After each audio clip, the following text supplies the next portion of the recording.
Hackers! In our last video, we coded up the Diffie Hellman Protocol to let friends create a joint secret on the internet.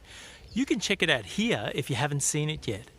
This works, but if you remember, it actually uses really massive numbers. Well, it turns out that we can solve this problem by using elliptic curves, and that's what we're going to cover today in theory and in code. So let's get hacking.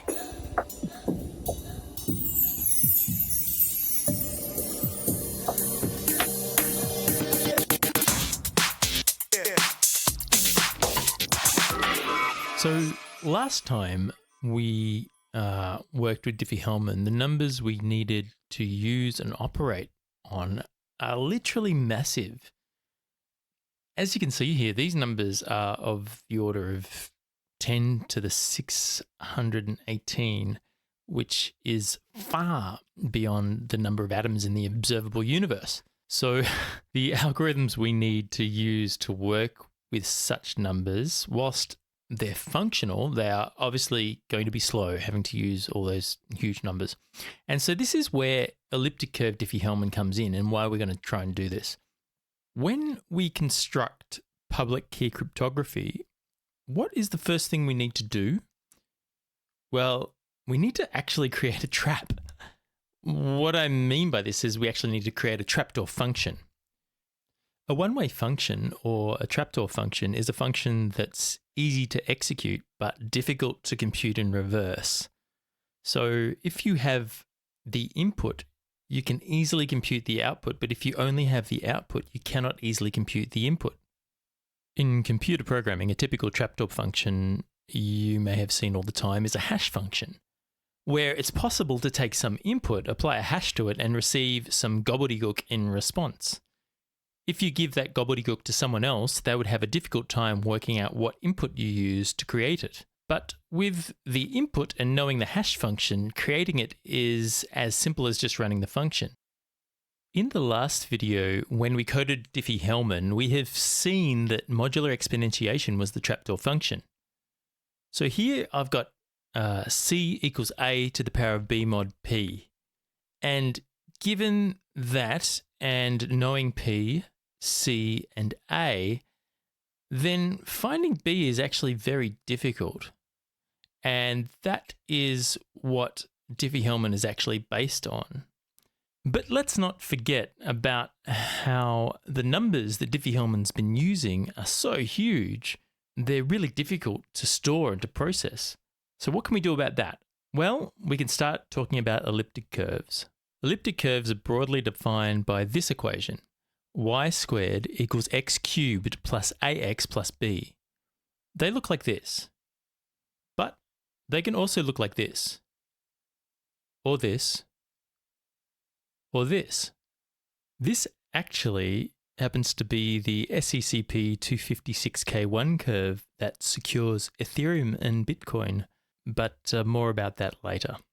So how do we use elliptic curves to create a trapdoor function? Let's think about the curve as a sort of maze. So we want to get from A to B, but we need to do it in a special way. We start with a special addition function, which is how we can move around the maze. Let's imagine we have 2 points on this timeline, P and Q. We're going to add these 2 points using special elliptic curve rules, which are a bit different from normal addition. Here's how we do it. First, draw a straight line through points P and Q. This line will cross our curvy line at one more point. Let's call that point R. Now we reflect point R vertically across the x-axis to get another point, which we'll call negative R. In the rules of this special sort of elliptic curve math, we say that P added to Q equals negative R. So even though it seems weird, that's kind of how we add 2 points on the curvy line. It's a special type of addition made up just for these curves.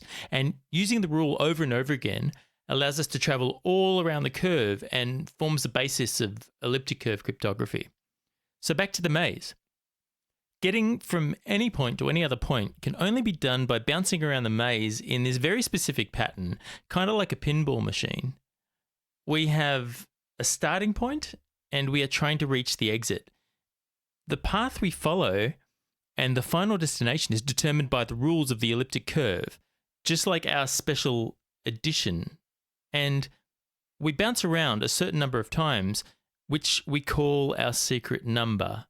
So knowing this number is like knowing the route through the maze. If you know the number, you know how to get from entry to exit quickly without having to calculate all the intermediate results.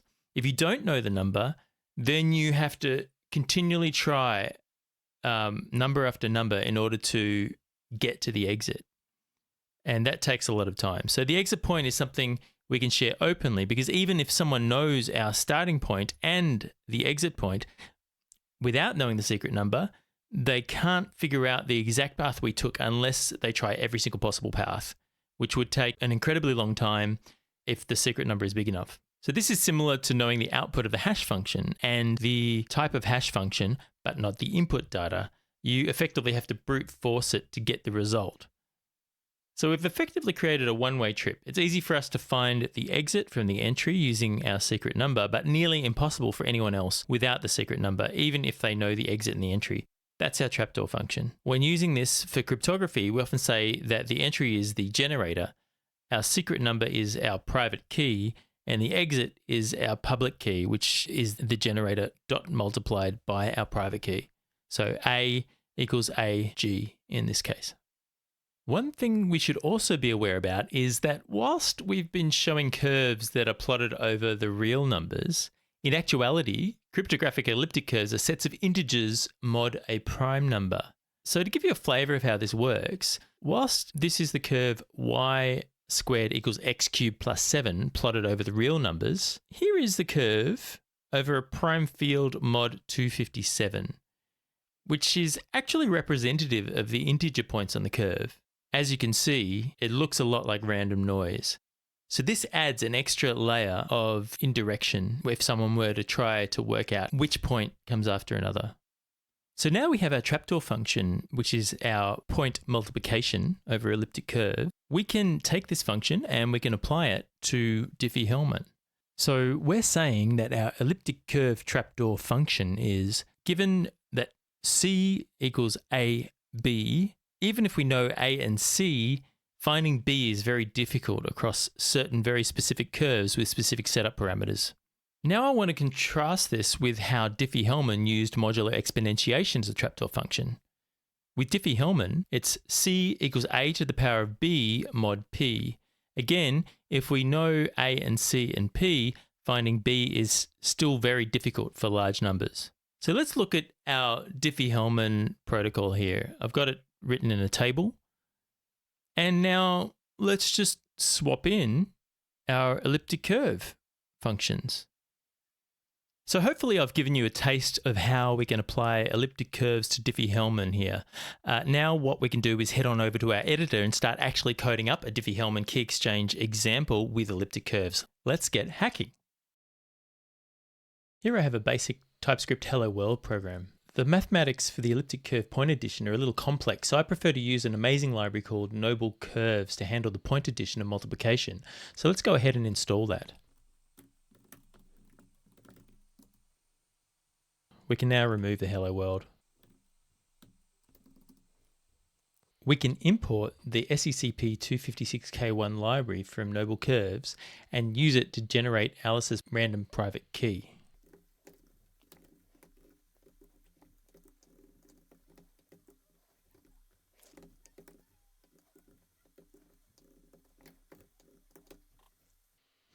Next, we want to work out what the public key is by multiplying the generator by our private key.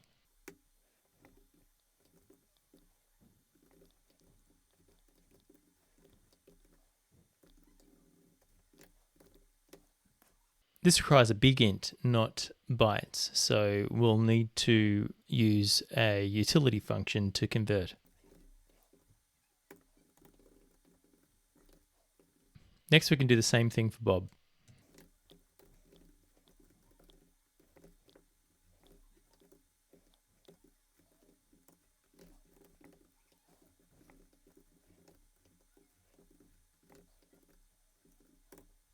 In order to print out the points in the console, we need a way to convert between a projected point and a hexadecimal representation.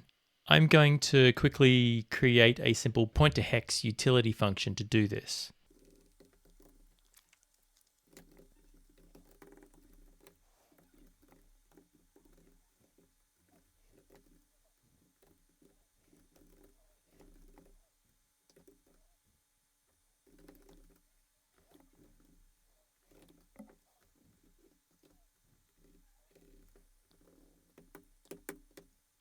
Now I'm going to log the public keys to the console.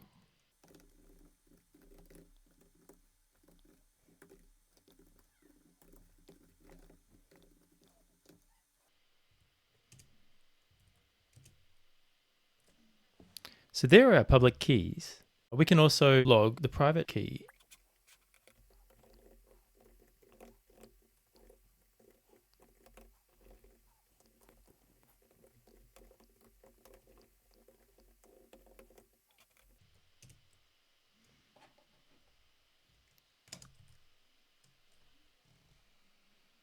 Now let's calculate the shared secrets.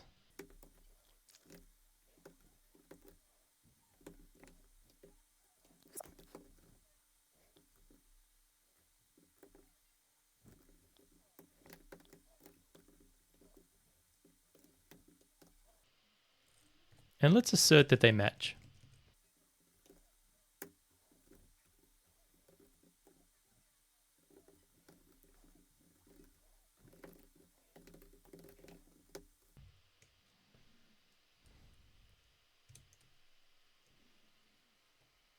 No errors. Let's print out the secret.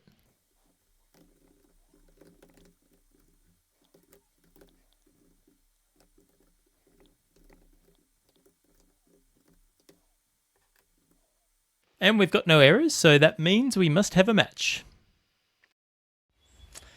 So that was Elliptic Curve Diffie Hellman. If you like this video and want to see more like this, please be sure to give it a thumbs up and subscribe if you haven't done so already. Peace out, keep hacking.